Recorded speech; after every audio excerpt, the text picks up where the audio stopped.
The question that we are asking this hour is with regards to integrity. Should IEBC allow persons with integrity questions to vie for political seats in the upcoming general election? That is the question. We've seen very many people, so former governors who've been impeached, campaigning and saying they'd like to be elected as governors again. Mike Mbuvi Sonko was impeached in Nairobi.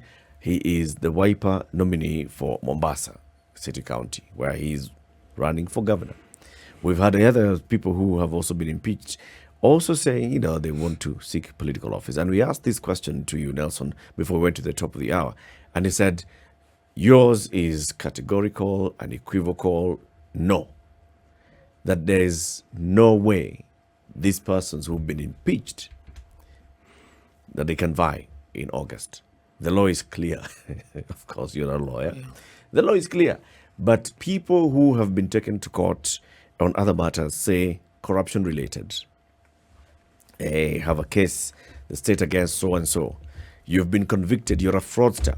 You've been fined almost 1 billion shillings. In fact, you've been sentenced. Yeah, and also been sentenced, but you've appealed.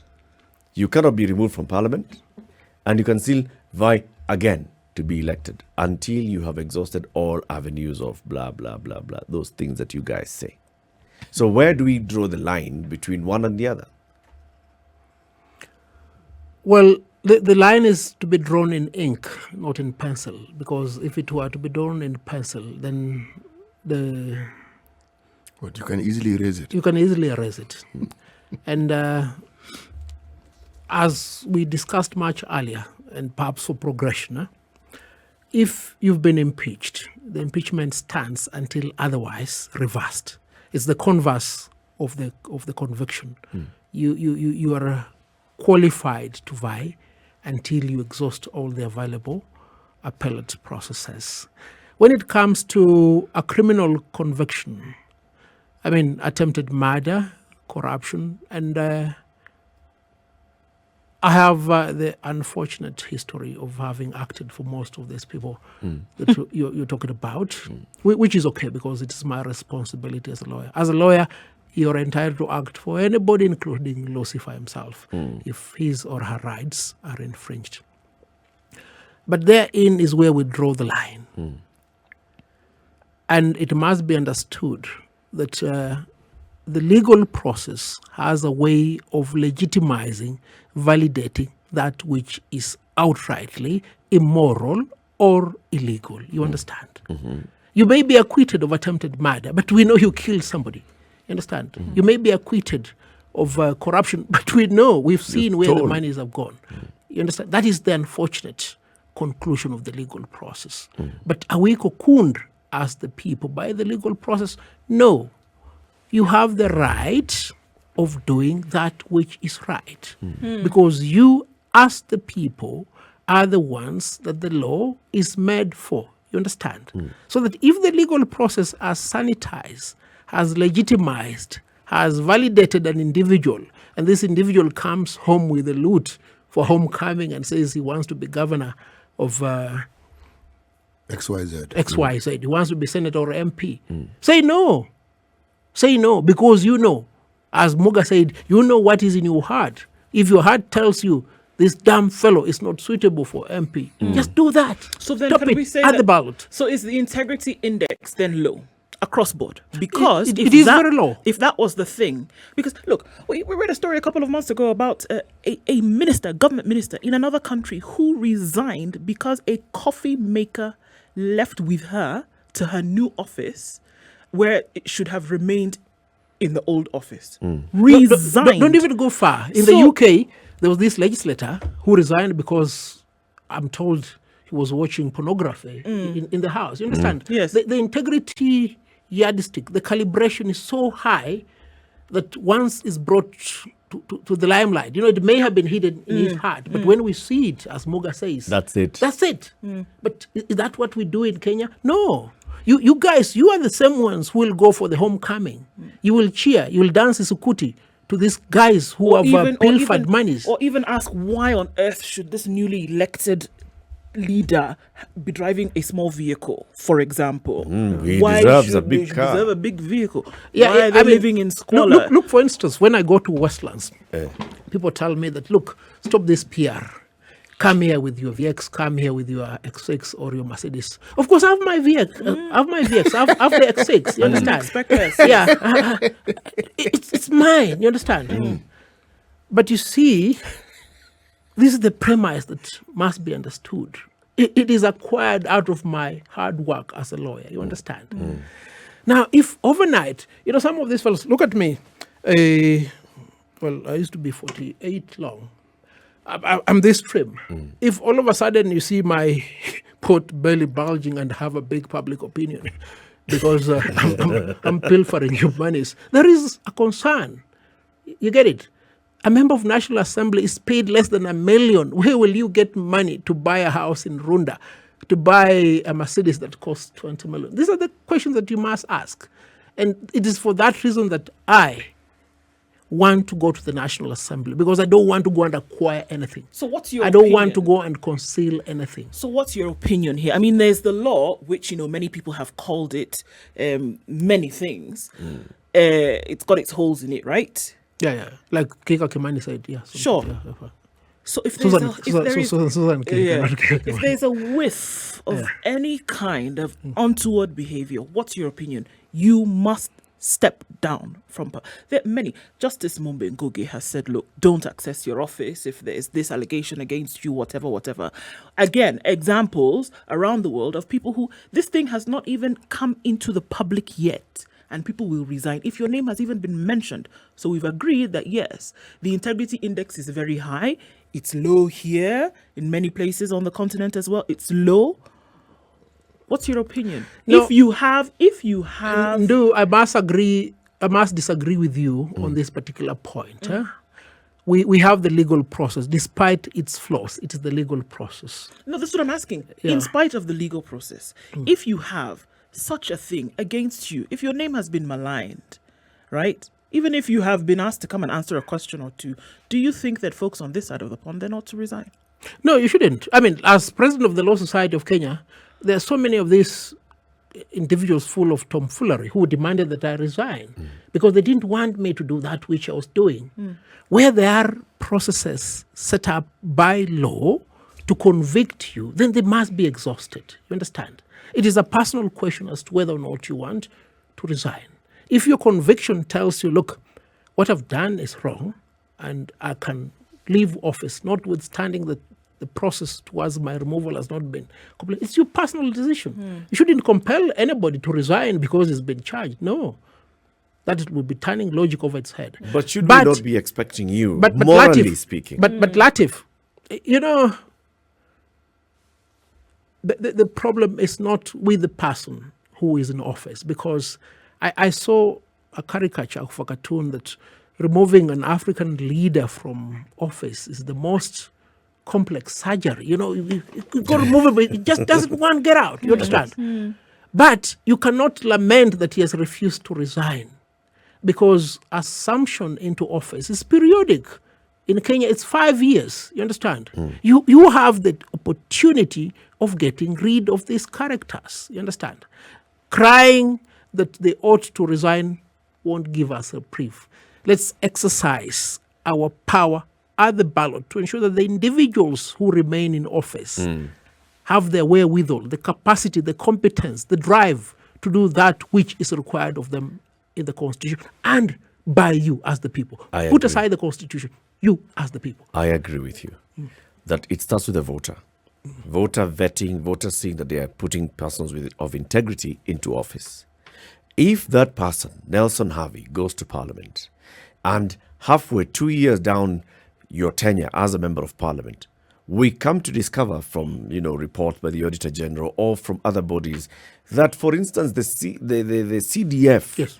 that Nelson HAVI is a patron of has actually been dished out all the bursaries who are going to people who are relatives of Nelson HAVI's, to the disadvantage of others who are clearly more deserving.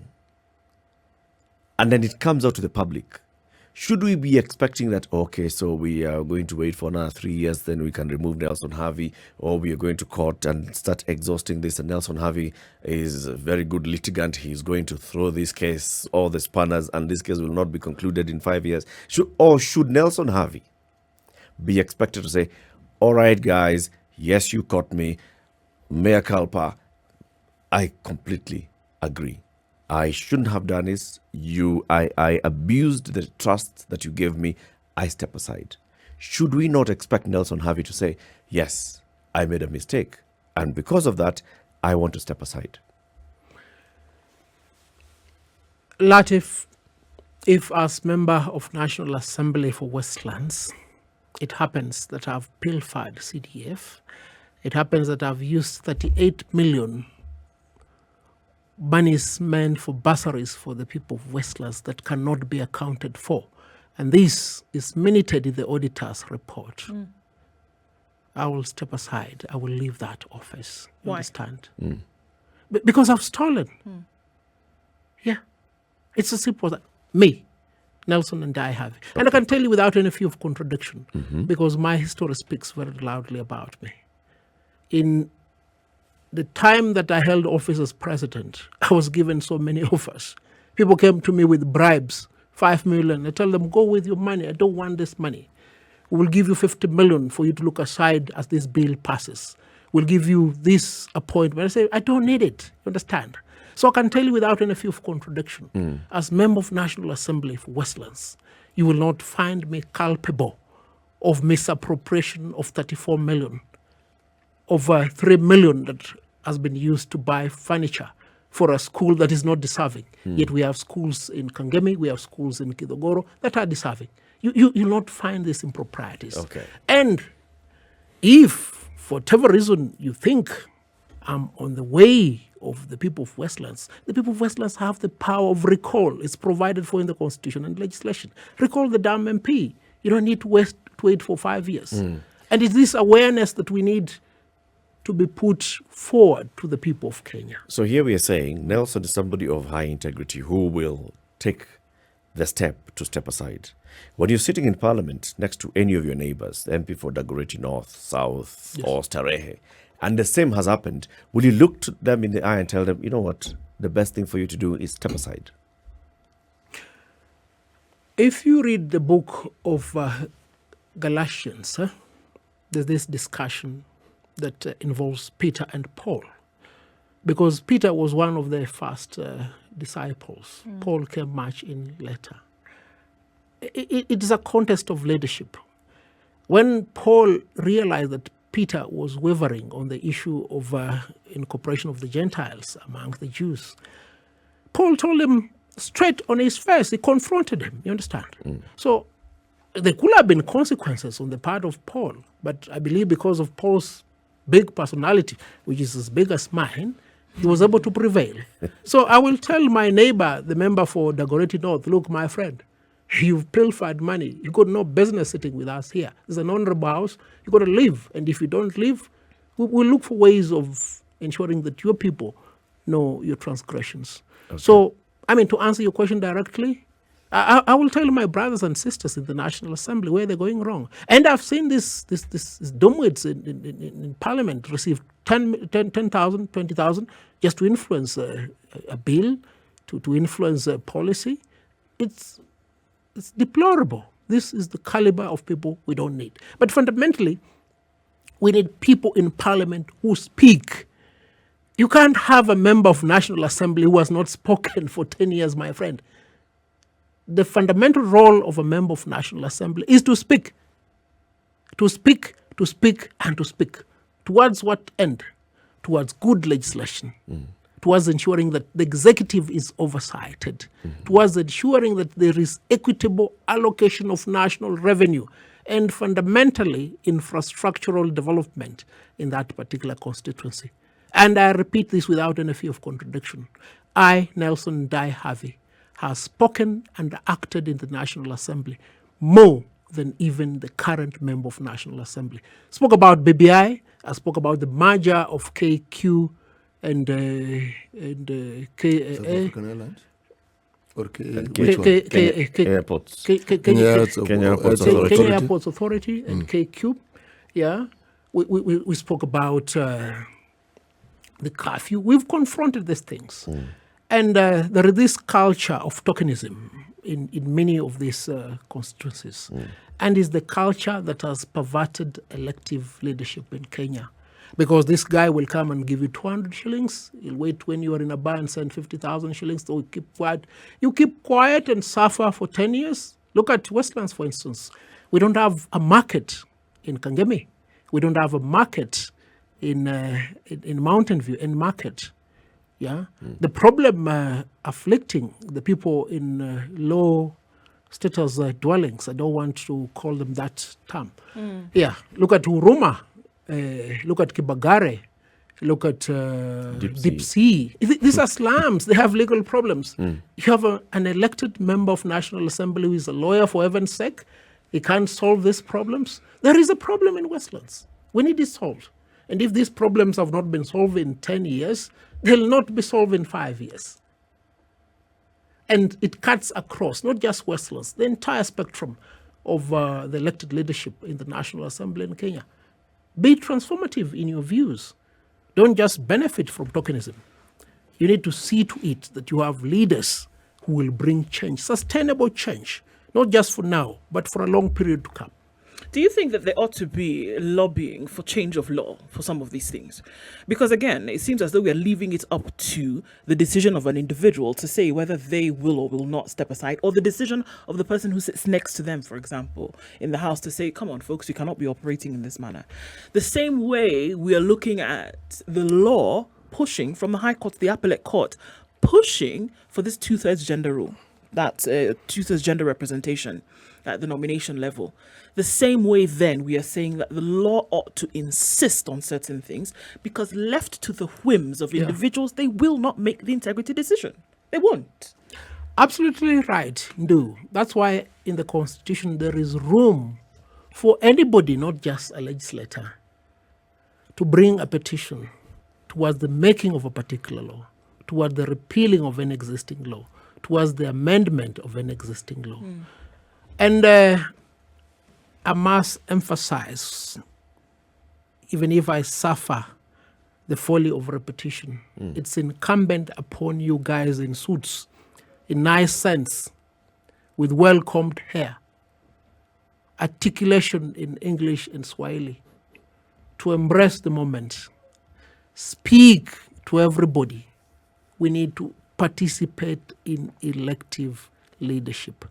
You understand? Because it's only by doing so that you will approach me, either as a member of National Assembly or in my capacity as a lawyer, to say, we want this petition drafted so that the National Assembly actualizes the 2/3 gender principle. The National Assembly actualizes Chapter 6 of the Constitution, because we, as the three, representative of the interests of the people of Kenya, desire that at the moment there is no legal framework to demand that you step aside, but we want that to be part of the law. If you are charged for a serious offense, then you must step aside. If that be the law, and we have the capacity to push that to become law, we will do it. But if we are laid back, because I'm an accountant, because I'm a doctor, an architect, a teacher, I earn a good income as a journalist, then the problems are far distanced from me.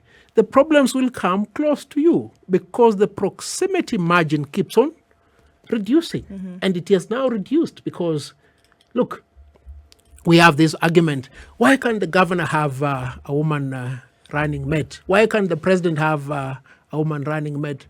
This will just be lamentations, because we make them very late in the day. We have the power of pushing through legislation. We have the power of pushing through policy. And it will be done. And I have no fear.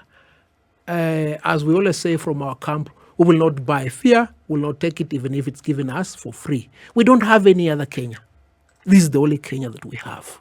So we must make it right. And we must make it right pretty fast. And I'm one of those individuals prepared to make it right pretty fast. The question we are asking this morning is, should IEBC allow people with integrity questions to vie in the forthcoming general election? That is what we want to hear from you as well. That's a conversation we're having with Nelson HAVI, who wants to be the next Member of Parliament for Westlands constituency, former LSK President. 0719-012-600. We'll pick your calls after this. And Nelson will even explain to us when he says that according to his reading of the law and his understanding of the law, people who have been impeached should not even contemplate vying in another election. He'll tell us which part of the law says this, and also which one allows somebody who has been convicted as a fraudster, having stolen public funds, but has appealed, which one allows him or her to vie again. This is the Situation Room. It continues with Nelson HAVI, MP aspirant for Westlands constituency, has the UDA nomination certificate. He is the UDA candidate for Westlands and also the former president of the Law Society of Kenya. Should IEBC allow persons with integrity questions to vie in the forthcoming general election? Let's just take a look at Nairobi, for example. Nairobi has had 4 governors so far, okay? In just 9 years, 4 governors. The term of a governor is 5 years. We've had 4. We have had 4. Dr. Evans Kidero was the first governor of Nairobi. Then we had Mike Mbuvi Sonko as the second governor of Nairobi. We had the then speaker, Mutura, holding fort for a while. Then we have Anne Kananu as the governor of Nairobi. Of those 4, Evans Kidero has gone to Homa Bay, where he wants to be governor. Mike Mbuvi Sonko has gone to Mombasa, where he wants to be governor. Sonko was impeached from Nairobi. Sonko has several criminal cases in court. How many, Nelson? To the best of your knowledge, about 3 criminal cases. Evans Kidero has several cases as well in court. 2 cases in court. And these all relate to what they did while they were in office. It's not about their personal business or their life. It's related to what they were doing while in office. Should these 2 specifically, let's start with those, should they really be cleared by the IEBC? Is there anything in law that bars the IEBC from clearing Kidero and Sonko and such others, Waitito, from vying? Governor Sonko and Governor Waitito were impeached. They are barred from running for office under Chapter 6 of the Constitution, in particular Article 73, unless otherwise their impeachment is reversed. Their respective impeachments have not been reversed by the Court of Appeal, so they cannot run for office. Now, Dr. Evans Kidero has not been convicted of any criminal offense. Under the law, he is qualified to run for office. As to whether he's running for office finds objection, morally, that's an issue for the voter to decide. It's not a legal question. Yes. You've talked about the Constitution, and this is Chapter 6 of the Constitution. You sent me there when we were on a break. So let me read out to the public what you guided me on. So Chapter 6 is on leadership and integrity. Article 75(1) talks about conduct of state officers. A state officer shall behave whether in public and official life, in private life, or in association with other persons in a manner that avoids any conflict between persons, interest, and public or official duties, compromising any public or official interest in favor of a personal interest, or demeaning the office that the officer holds. 75(2). A person who contravenes Clause 1, the one I've just read, or Article 76, 77, or 78(2) shall be subject to the applicable disciplinary procedure for the relevant office and may, in accordance with the disciplinary procedure referred to, be dismissed or otherwise removed from office. 75(3). A person who has been dismissed or otherwise removed from office for contravention of the provisions specified in Clause 2 is disqualified from holding any other state office. Now, we are talking about disciplinary procedures. Impeachment, you say, is a disciplinary procedure. Yes. Contravention of 75(1) or Article 76 or 77 or 76(2). 77 is restriction on activities of state officers. 76 is financial probity of state officers and how they're using public money. So, Sonko Waitito impeached. So there you say, Constitution does not even require legislation. Constitution itself already says you don't qualify for any other public office. So cannot vie. Cannot vie. Okay. No wonder the concept is framed by Justice Mombe Ngugi of financial probity and political hygiene. You become sterile on account of removal from office for financial impropriety. And the thread that runs across the removal of those two governors was financial probity. And that removal having been effected, then they are disqualified as a matter of constitutional requirement. I think it should rest there. It is intriguing that you'll find crowds milling around these individuals, notwithstanding this clarity in the law. I believe maybe their parties do not know this. Some of the parties are headed by individuals who claim to be senior counsel. They say they have issued nomination certificates to this individual. It's sad.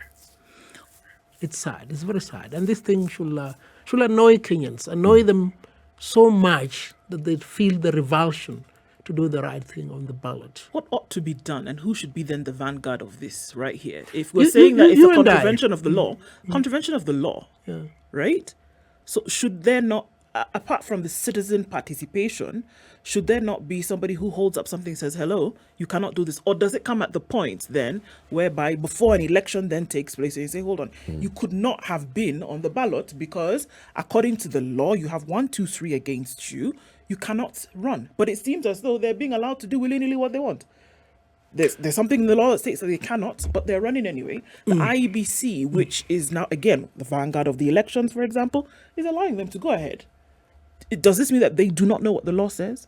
Does it mean then those who are sponsoring them as individuals on their parties, party leaders notwithstanding, do not know what the law says? Plato is reputed to have said something in these lines, that good people require laws to act well, and bad people will find their way around the laws. You understand? It's not that these idiots don't know what the law is. They know what the damn law is. Yeah, but they're looking for ways to go around the law. They keep on daring the law. You understand? Like a dog waiting for you to lose your composure. You know, it keeps coming to check, keeps on coming to check.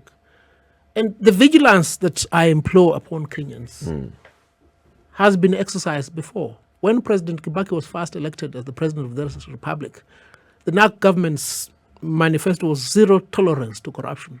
It is the people of Kenya who are arresting policemen for corruption. You remember that time? Yep. Yeah, we can do it. And as we've seen in history, people have taken radical moves to make manifest what they desire as right. We've just alluded to 2 examples here in Libya and in Iraq. There's the early example in France. You see, the law is there for the people. If the law is an inconvenience, then you need to deal with it. Change the law, you understand? Yeah. Or do that which the law allows you to do. I mean, you've seen me participate in protests. I know there's a legal process, you understand? I can go to court. But you go to court, you find a judge who has been compromised. You find a judge who does not have the competence to handle the matter you're handling. You get it? We'll go to the streets and make noise. Some of these judges will start lamenting, they'll start shouting, you can't comment on Twitter. We'll comment on Twitter, my friend, because this is where we shape public opinion. And the mere fact that we are lawyers does not limit us to doing it in court. The mere fact that you're a journalist does not limit you to doing it on paper or the microphone. You can do many things. Wherever you are. Wherever Let's you go are, to the provided phone lines. what you're doing is lawful within the confines of the law. You do it right, and do it fast, as I always say. 0719-012-600. Should IEBC allow persons with integrity questions to vie for political seats in the upcoming election? Karanja in Naivasha, sorry you've been on hold for a while. Good morning. Good morning, Eric Du and Nathan HAVI. Good morning. CT is also here. Yeah, City Muga. How are you, sir? Fine, thank you, Karanja. How are you today? I'm very fine. Why have you stayed so quiet like this? It's a manifestation of wisdom. The lesser in wisdom are the ones doing the talking as he listens. Surely. Karanja, Yes. should these people be allowed to vie? I think these people should not be around to vie for any political seat, given the fact that these people, they are corrupt. You remember, during the President Kibaki time, there was this MP, the Musikari Combo for Ebuye. Mm-hmm. He made a list of shame in Parliament. Mm-hmm. So I think the LBC should do this. Should make any list given to the public to notify the public that this so and so should notify for this seat. If they are giving these people ticket to go and vie, I think our constitution is having a problem. Thank you very much, Eric. Thank you, Karanja. Zachary, good morning. Oh, good morning. Good morning, people. Good morning. Morning. Zachary, how are you? Oh, I'm fine, Elder Morimandro there. Very special regards to my lawyer there, Mr. Nelson HAVI. Thank you. He is actually, Nelson HAVI, I admire you. I admire the way you speak English and the way you show people that, well, I'm learned, I'm self-sufficient, and I cannot be compromised. Thank you very much, and may God bless you and protect you. Amen. And we need more of your, such people of your ilk. Kabisa. Should these people be Now, allowed to vie? No, let me say this quickly. IBC should, it's doing its legal mandate, trying to tell us that this is the guy who has done this, this is the guy who has done that, he has a case. And you, the media people, have actually done an excellent job, because every time a person is even deemed or likely proven to have, committed adultery, you people tell us through the social media, through radios, and therefore the burden squarely lies on us, the electorate. This, like now I'm in Nakuru or probably in Gatondo South, is it? It would be very hard for me to go and convince people in the coast, in a certain constituency, that, vote for Zachary, Yeah. because they don't know me. But if I'm in Gatondo South, those guys know me. We have been together since I was born. Yeah. They know my character. Who is this guy who is presenting to us so that he can be our representative? And let me say this, Mr. Andrew, and our good studio guest there mentioned it, yeah? There is a Greek guy who tried to define a citizen and an idiot, yeah? It is us, the English people, who try to demonize the word idiot. Do you know what he says about who is an idiot? Can I tell you? Please do. They say an idiot is this guy who thinks that he is he's satisfied with everything, yeah? He doesn't want to talk. He doesn't want to join others when they are participating in affairs that are going to affect them. Because to him, he has bread, he has bacon, and he has got means of transport, yeah? That guy is the one that the Greeks try to define. And in our case, very quickly as I finish, yeah? I see the idiot being the so-called the middle class, But recently, it has started to affect them, yeah? It's starting to bite them now as well. It Zachary, has started to bite them. Thank you. They will be forced to come and join everyone, yeah? Thank you. Have a good one. Jackson in Kawangware, good morning. Hi, good morning, sir. How are you? Fine, thank you. Good to listen to you guys this morning. How are you? Very well. Very well, thank you, sir. People like HAVI are the guys who have put us in this mess. How so? People like HAVI having confirmed today on the national radio that he protects this kind of guys, some of them being his clients. These are the same guys messing our economy. And he claims that some of these guys are his clients, having also thrown some under the bus. The guys is saying that it's maybe vying for the governorship of somewhere. I don't want to name them. HAVI are our problem. They know the law. Integrity calls for self-discipline. It's not about twisting the law. That's what HAVI tries on. Okay. Westlands is better be Wanyonyi. I'm not even voting in Westlands, but I'm staying You forget that Wanyonyi is a lawyer. Or you don't know that? No, He has never confessed that he has some such kind of client. You've done so today on a national TV. Ndugu, let me tell you, about 500 years ago, individuals in I don't England want to said, talk first things about first, we Pluto. kill all lawyers. So you're not the first one. Thank you. He says, though, that people who are in a position of knowledge, such as yourself, you understand the law, not just the letter, but the spirit and the intention of the law. And then you go to argue in the technicalities of the law so that, you help your clients to circumvent the law. The same thing that you're saying, that's what, and you call them idiots, are trying to do. Why does a profession such as yours do this? Support such? Are you enablers? Are you enablers of corruption? There's no comedy there is no profession that has been the subject of satire and comedy than the legal profession. Understandably so. As I've indicated, in England at one point in time, the English men and women thought first things first, it was kill all the lawyers. So you can understand the plight of this individual. Wait until he's arrested on trumped up charges. That's when he'll realize, the guy who can defend me is Nelson HAVI. And you see, actually it will surprise you. That is, if you're not well read or informed, that I act for all cadres of individuals in the society, the mighty and the low. And I have no fear, I have no apologies, because it required that I had to have an A to study law. You understand? I worked hard to become a lawyer. I owe nobody an apology for what I do in court. You understand?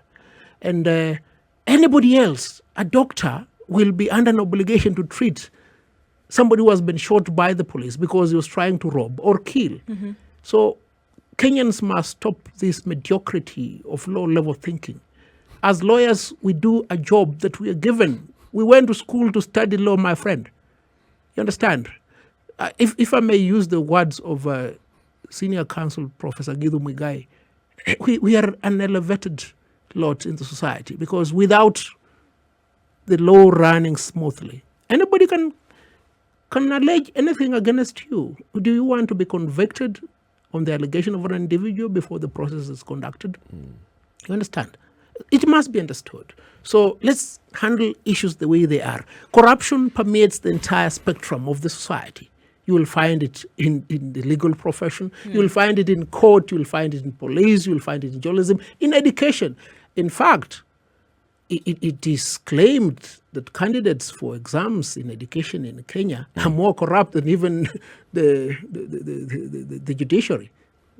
You understand? That's why we deploy an enormous contingent of policemen to go and guard examination. But anyway, let's rest this topic, because it's an idle exercise. We need to deal with the issues. I'm not the issue here. I went to school to be a lawyer. You want me to go back and become what? A janitor?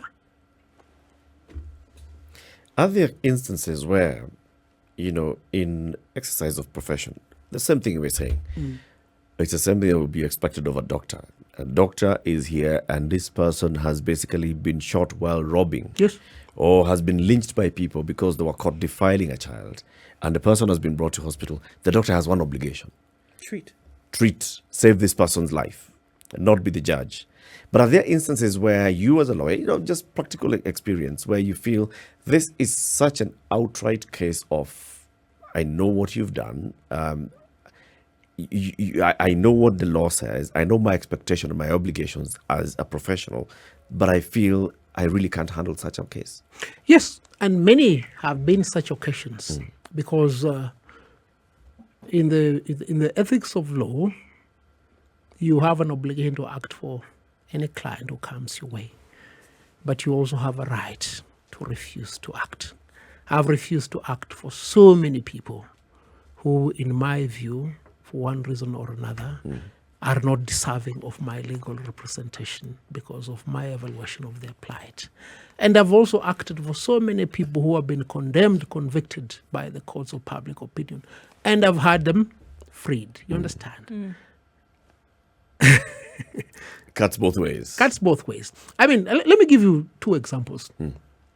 One, my very good friend Jijo Pevu in Jaramandala something made very damning allegations against the former governor of Kiambu. And one of the stories was that His wife is the daughter of Harun Mao. Fact was, the marriage certificate shows Wanjiku as the wife. Harun Mao does not have. Wanjiku as a daughter. Wanjiku as a daughter. I mean, these are basic things. Yeah, yet it has been publicized on KTN at 7, at 9.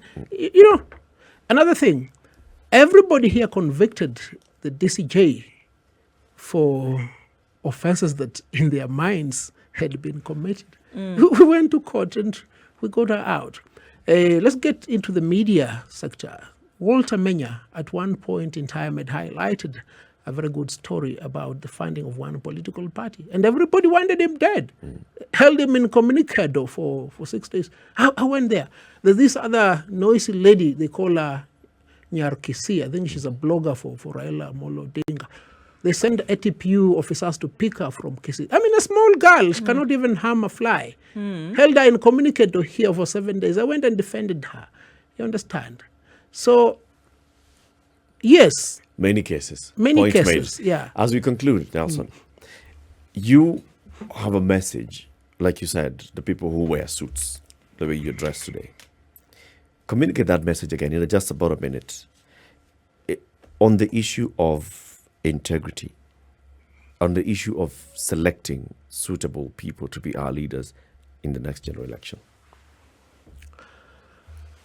I want to speak to the middle class, the upper class, the elites and the semi-elites.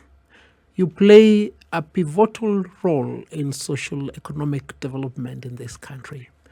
But that role may never be actualized unless and until you seize the opportunity to actively participate in elective leadership. Because even the other facet of leadership, which is appointive, that comes from government, is based upon the oversight of the legislature. And it is for that reason that I, one of you, suited, who speaks English, as my friend has said, has deemed it proper to leave the comfort of my legal practice to venture into elective leadership. I don't want to call it elective politics. I call it elective leadership, so that we may bring change. And I want to implore you to embrace this. Not all of us can put our names on the ballot, but all of us can vote. Turn up in large numbers on the 9th of August 2022 and vote for me if you reside in Westlands. I'm speaking to you people in Parklands, Karura, Loresho, Mountain View, and Kangeme. It is within your power to bring change.